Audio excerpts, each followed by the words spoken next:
산상순을 마치고 예수님이 내려오십니다. 5장, 6장, 7장을 산상순이라고 하지 않습니까? 그때 예수님이 산에서 산상순을 하시고 내려오실 때 첫 번째 예수님을 찾아온 사람이 8장 2절에 보니까 나병 환자입니다. 예수님의 산상순 끝에 찾아온 첫 번째 사람이 나병 환자라는 것은 미닝풀하죠. 왜냐하면 나병 환자는 아시는 대로 격리되어 있어야 되는 사람이고, 그리고 그 사람이 이 수많은 군중들 틈을 비집고 예수님 앞에 나갔을 때 만약 예수님이 그의 병을 고쳐주시지 못한다면 사람들에게 돌에 맞아 죽을 수밖에 없는 사람인 것입니다. 왜냐하면 이 사람은 격리되어 있잖아요. 그래서 이 사람은 사람들 앞에 자기 입을 가리고 얼굴을 가리고 큰 소리로 사람들이 지나가면 부정하다, 부정하다, 부정하다라고 외쳐야 되는 사람이에요. 근처에 사람들이 못 오게 해야 될 뿐만 아니라 사람 곁으로 가서는 안 되는 사람인데, 이런 나병 환자가 예수님 앞에 목숨을 걸고 갈 수 있었던 것은 예수 그리스도를 통해서 나타나시는 하나님의 사랑을 믿었기 때문이죠. 예수 그리스도가 하나님의 사랑을 표현하고 대신할 뿐이라는 확실한 믿음이 없이는 결단코 예수님 앞에 나갈 수 없던 사람이 나병 환자입니다. 두 번째 만나는 사람은요, 백부장입니다. 이방인이에요. 잘 아시는 대로 이방인은 유대인들에게 있어서는 상종에서는 절대로 안 되는 사람으로 여겨지는 사람들입니다. 나병 환자와 같은 수준이에요. 같이 밥도 먹어서도 안 되고 같이 교제도 나눠서도 안 됩니다. 그러면 부정하게 되는 사람이 바로 이방인입니다. 근데 그 이방인이 예수님께 이렇게 얘기를 합니다. 나도 남의 수하에 있는 사람이라 내가 말로 오라 하면 오고 가라 하면 갑니다. 나는 예수님 저희 집에 오시는 것이 감당이 안 되니 말씀만 하옵소서 내 하인이 낫겠습니다. 예수님이 이스라엘에 이런 믿음을 본 적이 없다라고 칭찬하십니다. 산상순을 마치시고 내려오시는 첫 번째 사람이 나병 환자고, 두 번째가 이방인이고, 오늘 본문의 세 번째가 나이든 병든 여성입니다. 잘 아시는 대로 이스라엘 사람들은 이 여인에 대해서 특히 별로 이렇게 인정하지 않는, 이스라엘에게 있어서 소외된 세 사람, 소외된 계층이라고 여긴다면 병든 나병 환자, 그리고 이방인, 그리고 여성, 이렇게 볼 수 있습니다. 심지어 어떤 학자는 그 당 예수님 당시에 여성 두세 명이 증언하는 것보다 남자 한 명이 증언하는 게 낫다고 할 정도로 시대를 잘못하는 거죠.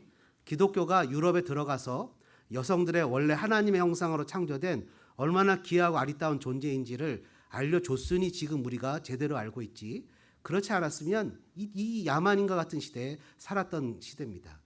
병들어 있는 여성입니다. 나이가 많아요. 예수님이 이런 소외계층을 찾아갔다는 것은 정말 예수님답다 싶습니다. 특별히 앞에 나병 환자나 이방인이 예수님을 찾아갔다면 이 장모님, 베드로의 장모님, 병든 여성은 14절에 보니까 예수께서 베드로의 집에 들어가사 그의 장모가 열병으로 앓아누운 것을 보시고 이렇게 표현합니다. 예수님이 찾아오셨다는 거예요. 예수님이 그 사람에게 찾아가셨다는 겁니다. 여러분, 예수님이 이렇게 찾아가셔서 그 여인을 통해서 고침을 허락하시고, 그리고 그 일이 성경에 오늘 본문에 뭐라고 기록되어 있냐면 17절에 이것은 선지자 이사야를 통하여 하신 말씀, 우리의 연약한 것을 친히 담당하시고 병을 짊어지셨다 함을 이루려 하심이더라 라고, 이 모든 것들이 구약 성경의 말씀을 이루시는 것이다 라는 것을 알려준다는 거예요. 그래서 여러분, 우리가 예수님을 믿고 천국에 갈 뿐만 아니라 예수님은 우리의 연약함도 짊어지셨다는 거예요. 우리의 연약함이라는 것이 뭐가 있겠습니까? 생각해보면 각자의 연약함이 있을 겁니다. 각자의 연약함은 뭐가 있을까요? 어떤 사람은 삶의 아픔과 괴로움, 해결할 수 없는 삶의 숙제들, 마음의 질병, 태생적으로 내가 갖고 있는 안타까운 핸디캡들, 여러 가지 것들이 나의 질병일 수 있습니다. 그래서 오늘 제목을 이렇게 지었어요. 주님, 제 손도 만져주옵소서. 14절에 12절에 보니까 15절에 보니까 이렇게 기록되어 있습니다. 15절 우리 같이 한번 읽어볼까요? 15절 말씀입니다. 그의 손을 만지시니 열병이 떠나가고 여인이 일어나서 예수께 수종 들더라. 아멘. 한번 따라해 보실까요? 주님, 제 손도 만져주옵소서. 주님이 제 손을 만져주시길 원합니다. 주님이 여러분의 손을 만져주시기를 축복합니다. 그래서 오늘 세 가지를 간단하게 볼 텐데요. 첫 번째 내용을 한번 따라해 보실까요? 주님, 저의 연약함을 고쳐주옵소서. 여러분, 예수님 앞에 3명의 사람이 찾아왔다고 그랬죠. 나병 환자, 이방인 백부장, 그리고 이제는 베드로의 집에서 남자가 아니라 처음엔 2명은 남자였는데 이제는 여자입니다. 사회적으로 도외시됐던 사람들이 순서대로 등장합니다. 처음에 사람은 예수님에게 찾아왔다면 세 번째 사람은 예수님을 찾아갈 수 있는 힘도 없어요. 왜? 아프거든요. 누가 데려다 주지 않으면 갈 수가 없어요. 여러분, 병들고 아파서 쩔쩔 맬 때 누군가를 찾아갈 수 있다면 얼마나 감사하겠습니까? 어저께 저녁 때 저희 아들이 9시쯤에 전화가 왔어요. 그래서 오래간만에 반갑다고 통화를 하는데 어딜 가냐고 아내가 물어보니까 자기가 가르치고 있는 대학교 학생들, 교회 학생이죠. 2명이 병이 져가지고 그 아이들한테 죽을 사다 주고 있느라고 그런 전화가 왔어요. 찾아가지 않고는 만날 수 없는 병든 존재입니다. 더군다나 예수님이 그녀를 만지시고 그녀의 손을 만지자 열병이 떠나갔는데 당시의 학자들은 이 열병이 이 나병과 같이 전염성이 있다고 생각했어요. 그냥 말씀만 하시면 되는데 예수님은 친히 그들을 만지시는, 그들을 불쌍히 여기셔서 만져주시는, 그들을 정말 안타까이 여기셔서 만져주시는, 산상수훈 후에 내려와서 나병 환자, 이방인 백부장의 종을 고치셔서 정말 예수님은 피곤하실 텐데 베드로의 집에 쉬러 들어가셨는데 쉬지 않고 그 가운데 그 여인을, 나이든 여인을 고쳐주시고, 또한 16절에 보니까 귀신 들린 자를 많이 데리고 왔는데 예수님은 말씀으로 귀신도 쫓아내시고 병든 자를 다 고치셨습니다. 분명 피곤하셨을 때도 불구하고 예수님은 피곤함에도 불구하고 베드로의 일상으로 들어가 그의 병들고 나이든 그의 장모님을 고치시는 은혜를 베푸셨다는 겁니다. 그래서 저는 오늘 이 시간에 이렇게 한번 외치면 좋겠어요. 주님, 제 손도 만져주옵소서. 주님, 저의 일상 가운데도 들어와 주시옵소서. 내가 사느라 너무 바빠서, 내가 여러 가지로 마음이 아프고 힘들어서 주님 앞에 나갈 수 있는 힘조차 없는 나에게 주님이 찾아와 주시옵소서. 그래서 나이든 병든 여종에게 찾아가셔서 친히 손을 내밀어 그 손을 잡고 병을 고쳐주듯이 나의 인생 가운데 주님의 피 묻은 손으로 나를 만져주시옵소서. 그래서 내 마음에 있는 상처, 내 마음에 해결할 수 없는 숙제, 내 인생을 살아가면서 몸의 연약함 가운데 나타나는 여러 가지 질병에서 노임을 받게 하시고 예수님의 사랑으로 다시 한번 일어날 수 있는 체력을 나에게 허락해 주옵소서. 이런 은혜가 오늘 저와 여러분에게 나타나시기를 주님의 이름으로 축복합니다. 17절의 말씀처럼 하나님의 말씀이 이루어졌다는 거예요. 우리의 연약함을 친히 담당하시고 병을 짊어지셨도다. 한번 따라해 보실까요? 우리의 연약함을 친히 담당하시고 병을 짊어지셨도다. 여러분의 손을 가슴에 대면서 이렇게 한번 얘기하시죠. 나의 연약함을 친히 담당하시고 나의 병을 짊어지셨도다. 할렐루야. 이 모든 일이 하루에 일어납니다. 예수님의 사역은 인간의 영적인 죄악을 담당하시는 것뿐만 아니라 우리의 육체의 질고도 짊어지셨다는 겁니다. 예수님은 고난받는 종의 사역으로 연약한 인간의 육체적 질병과 영적 연약함을 모두 치유하는 회복의 사역을 시작하셨습니다. 나병 환자가 돌에 맞을 각오가 아니었으면, 하나님의 사랑이 예수 그리스도를 통해서 이 땅에 나타날 것이라는 확신이 없었고는 결코 주님 앞에 나아갈 수 없었습니다. 이방인 백부장이 말씀만 하시옵소서 내 종이 낫겠습니다라는 믿음이 없었다면, 열병에 걸린 여인에게 친히 찾아오셔서 고쳐주신 은혜가 없었다면 해결받지 못했을 것입니다. 예수님이 이 시간에 저와 여러분의 믿음을 보시고 내 믿음이 너를 구원하였다라는 은혜가 여러분의 가정과 여러분의 삶과 여러분이 살아가는 모든 삶의 여정 가운데 나타나시기를 주님의 이름으로 축복합니다. 주님, 내가 믿습니다. 주님이 나를 고쳐주실 것을 믿습니다. 주님이 나의 가정 가운데 오셔서 나의 인생 가운데 들어오셔서 나의 연약함을 만져주실 것을 믿습니다. 구약에 있는 말씀처럼 우리의 연약함을 친히 담당하시고 병을 짊어지신 것을 주님 제가 믿습니다 라는 믿음 가운데 여러분의 갖고 있는 삶의 연약함, 마음의 영적 병듦, 인생을 살아가는 외로움, 상실감, 거절감, 사랑받지 못해 아파하는 그 모든 마음, 무력감, 이런 모든 가운데 주님이 피 묻은 손으로 만지셔서 안수하시고 회복시키셔서 하나님의 사랑받는 딸로, 하나님의 사랑받는 아들로 그 지위와 존엄성이 회복되어지는 역사가 나타나기를 주님의 이름으로 축복합니다. 하나님께서는 우리에게 주신 선물이 많습니다. 선물이란 값없이 주는 것이죠. 하나님의 햇빛도 주셨고, 때를 따라 비도 주셨고, 섬길 수 있는 교회도 주셨고, 아름다운 들과 산도 주셨고, 그런 모든 가운데 가장 귀한 선물은 로마서 8장 3절에 나오는 대로 자기의 아들을 아낌없이 주셨다는 겁니다. 아들을 주셨다는 거예요. 우리 인생 가운데 정말 필요한 아들을 주셨다는 거예요. 그 아들을 주셨는데 뭐라고 표현합니까? 아들과 함께 모든 것을 우리에게 주시지 않겠느냐. 하나님 우리에게 모든 것을 주실 수 있다는 거예요. 근데 우리가 받지 못하는 이유는 뭐죠? 성경은 분명하게 얘기합니다. 받지 못함은 구하지 않았기 때문이라는 거예요.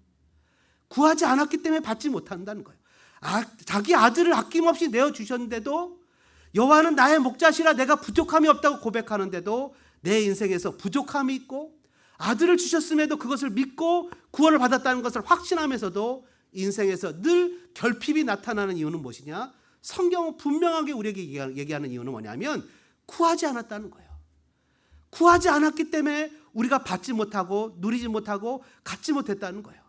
우리가 가진 모든 것은 우리가 가지고 태어난 것이 하나도 없습니다. 하나님께서 주셔서 가지게 된 것이에요. 하나님으로부터 우리가 받은 선물은 너무나 많습니다. 가장 큰 선물은 독생자지요. 독생자를 주셨는데 무엇을 주시지 않겠습니까? 영생을 주셨는데 무엇을 주시지 않겠습니까? 우리가 받지 못하는 것은 구하지 않았기 때문이고, 구하여도 받지 못하는 것은 우리의 정욕으로 쓰려고 잘못 구했기 때문이라고 성경은 분명하게 얘기하고 있다는 거예요. 예수님의 치유는 몸만 치유하는 것이 아닙니다.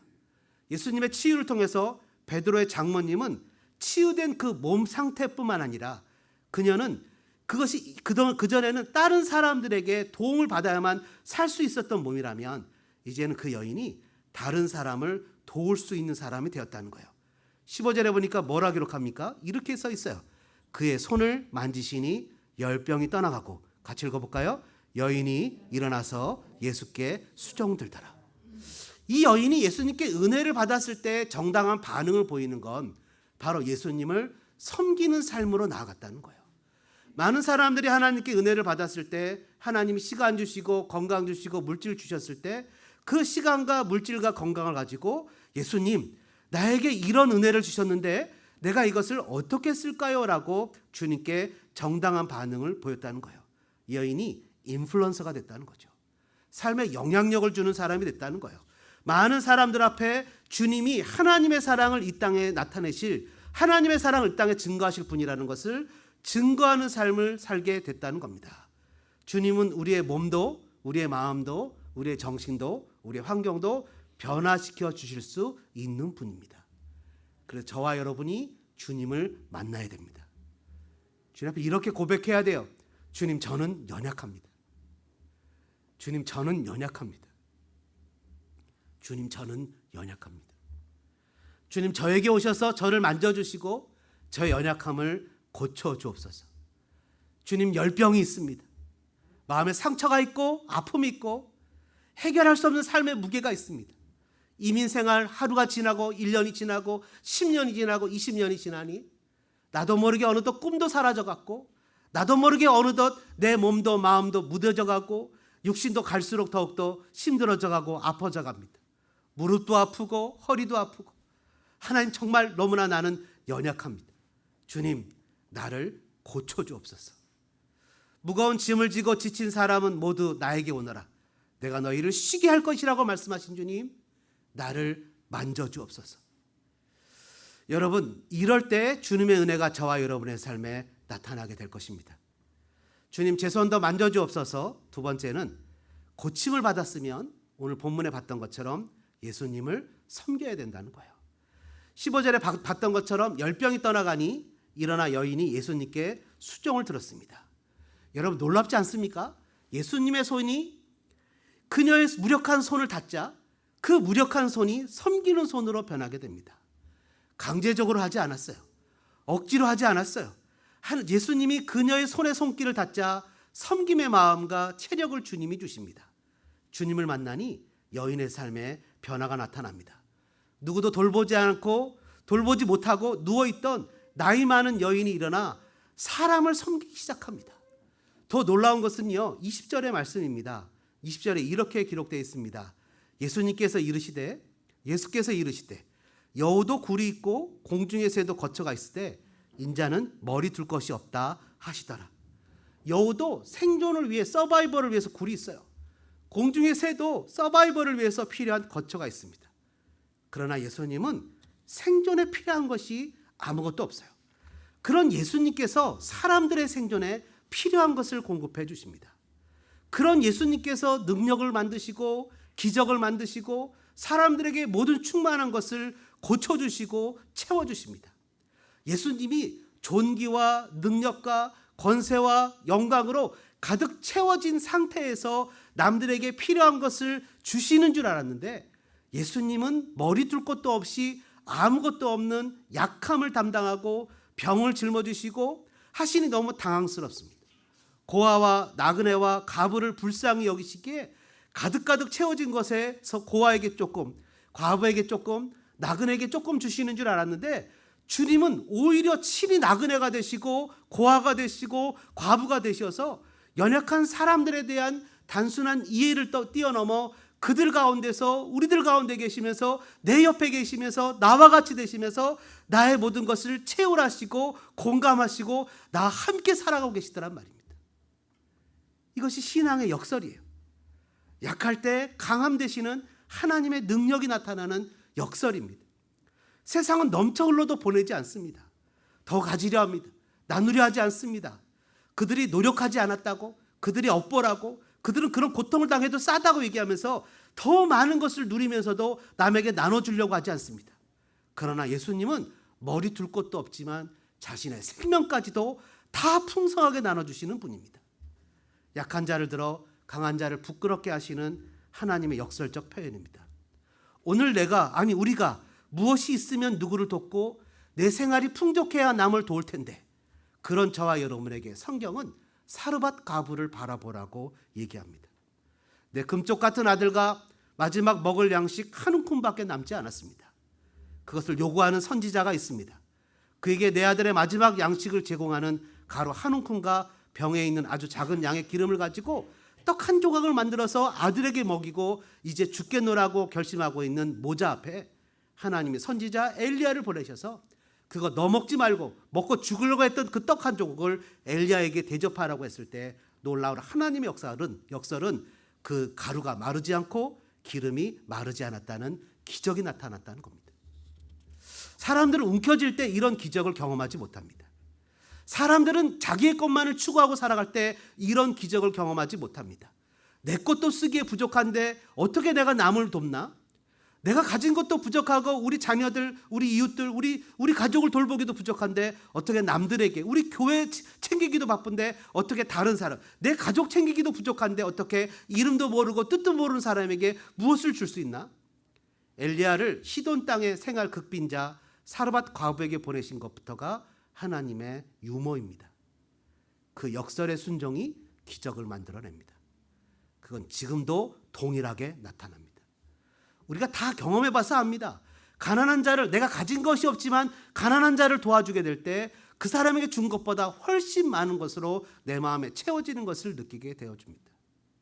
머리 둘 것이 없다는 예수님을 따르게 될 때 세상에서 누리지 못하는 삶의 만족과 평안을 누리고 영원한 생명을 얻는다는 것 자체가 하나님의 유머입니다.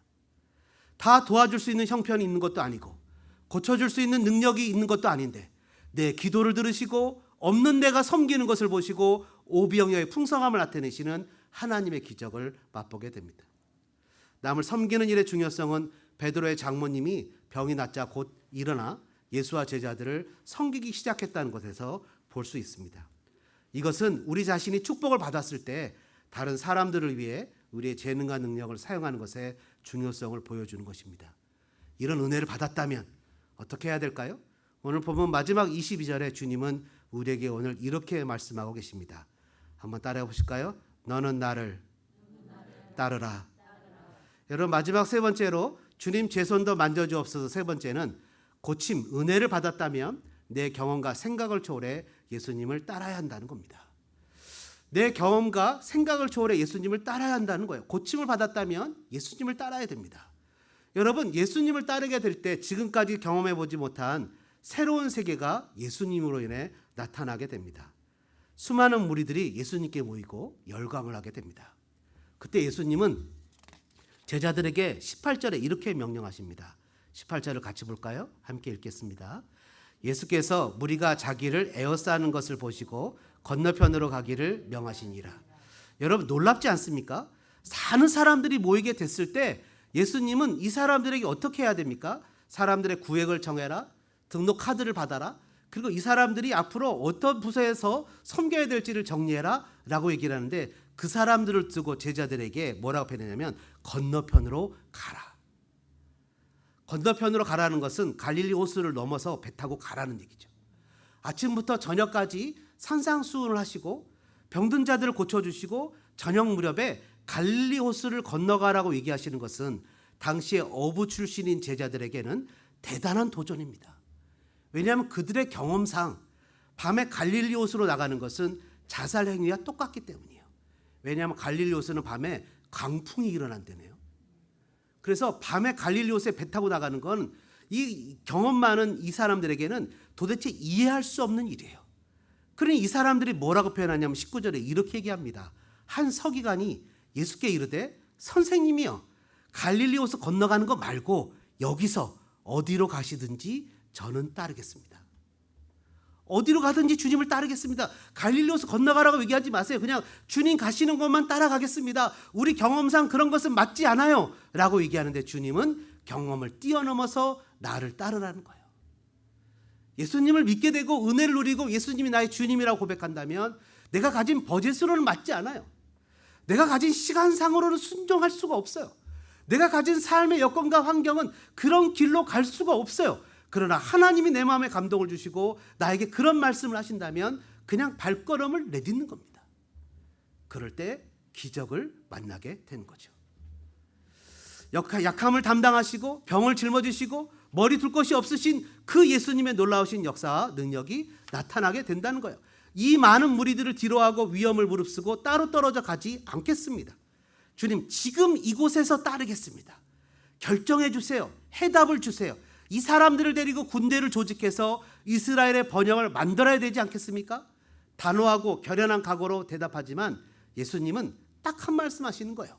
여우도 굴이 있고 공중에 새도 거처가 있는데 나의 길은 화려하지도 않고 환영받지도 않고, 내가 얘기하는 것은 세상의 폭력의 길이 아니고 내가 얘기하는 것은 고난의 십자가의 길이라는 거예요. 예수님의 목적은 이 땅에서의 부귀영화가 아니라 영원한 하나님 나라에서의 승리라는 것이죠.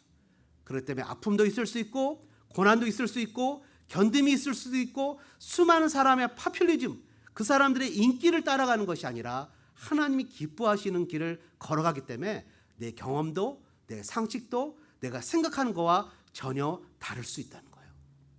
전쟁과 폭력으로 누군가를 죽여서 만드는 승리가 아니라 섬김과 희생의 죽음으로 만들어내는 생명의 길, 하나님 나라가 세상을 이기는 역설적 방식이라는 것을 알려주고 계시다는 겁니다. 새 생명을 얻은 자들은 세상의 죽음 방식으로 일하는 것이 아니라고 얘기하십니다. 21절과 22절에 보니까 이렇게 얘기를 해요. 제자 중에 한 사람이 이렇게 얘기합니다. 주님, 내가 먼저 가서 내 아버지를 장사하게 허락하옵소서. 예수님께서 이렇게 대답하시죠. 죽은 자들이 그들의 죽은 자를 장사하게 하고 너는 나를 따르라. 예수님이 장례식을 가지 말라고 하신 것이 아니에요.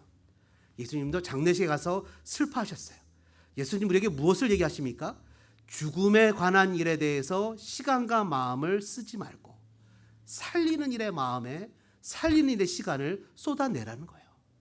우리는 수없이 많은 삶을 살지만 살리는 일에 시간을 쏟아내고 살리는 일을 하라는 거예요. 그렇게 상처와 아픔의 마음을 빼앗기지 말고 살리는 일에 하나님 나라의 일로 부름을 받았으니 살리는 사명을 감당하라는 겁니다. 말씀을 맺겠습니다. 있는 모습 그대로 예수님께 나아가 손을 내밀어 주님, 내 손 잡아주세요. 나는 아파요. 나는 부족해요. 나는 힘들어요 라고 얘기하는 것이 바로 겸손이고 믿음입니다. 아픈데도 아프지 않은 척, 힘든데도 힘든지 않은 척, 하고 주님 앞에 스스로 버티는 것을 성경은 교만이라고 표현합니다. 사랑하는 믿음의 동역자 여러분, 주님 앞에 우리의 모든 것들을 내려놓고 주님 앞에 손을 내밀고 이렇게 고백합니다. 주님, 저는 연약합니다. 내 손을 잡아주옵소서. 이것이 믿음입니다. 반드시 주님께서 우리의 손을 잡아주실 것입니다. 그렇게 하겠노라고 약속하셨고 세상 끝날까지 결단코리를 떠나지 않겠다고 약속하셨기 때문입니다. 이 시간에 함께 기도하는 시간을 갖겠습니다.